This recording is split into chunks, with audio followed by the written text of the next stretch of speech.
La thrombocytémie est une prolifération des plaquettes sanguines, avec pour conséquence des risques accrus de thrombose, caillot sanguin.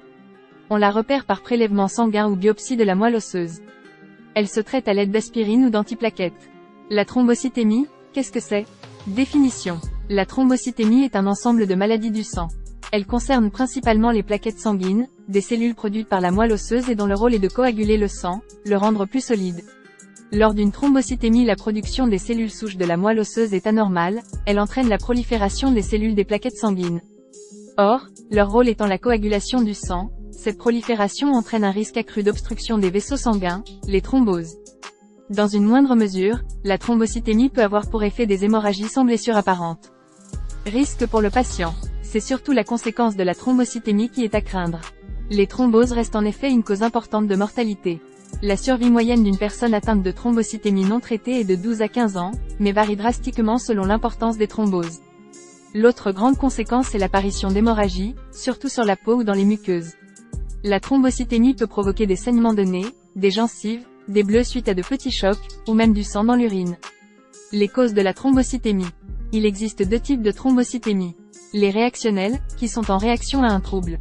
Ce trouble peut prendre différentes formes, comme une infection, une inflammation, un stress intense, un manque de fer dans le sang ou une tumeur. Les essentielles, dans 10 à 20% des cas, qui apparaissent sans origine établie. Elles font partie des syndromes myéloprolifératifs. La diagnostiquer. Le diagnostic d'une thrombocytémie s'effectue par prélèvement sanguin.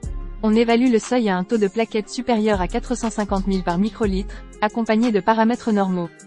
Ce diagnostic peut donc être réalisé simplement par une prise de sang de routine lors d'un don du sang ou examen médical. On peut ensuite effectuer des tests génétiques pour mettre en évidence la maladie. Une biopsie, prélèvement d'échantillons, de moelle osseuse est parfois nécessaire pour analyser la production des cellules souches. Les facteurs de risque. La thrombocytémie touche principalement les adultes entre 50 et 70 ans, ainsi que la femme jeune. Les patients de plus de 60 ans peuvent présenter des risques accrus en cas d'antécédents de thrombose, caillot sanguin, ou autres accidents sanguins. Un taux élevé de plaquettes n'est cependant pas un indicateur de risque. Reconnaître les symptômes d'une thrombocytémie. Il n'existe pas de symptômes véritablement caractéristiques de la thrombocytémie, mais plusieurs indices se démarquent.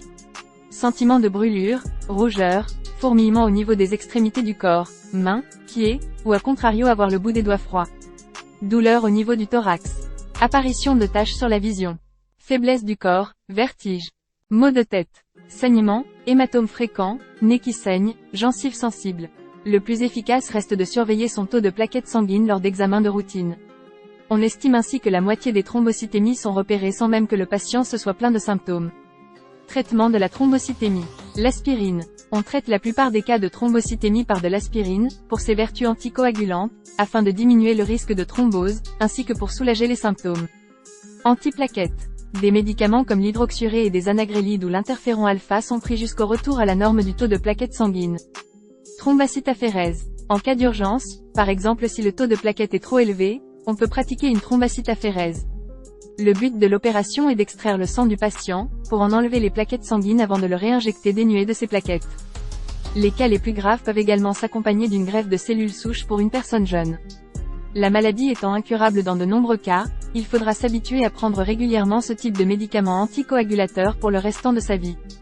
Prévenir la thrombocytémie. Contrairement à la thrombocytémie réactionnelle, qui apparaît à la suite d'une autre maladie, les essentiels ont une origine encore très difficile à comprendre, et donc aucune prévention véritablement efficace.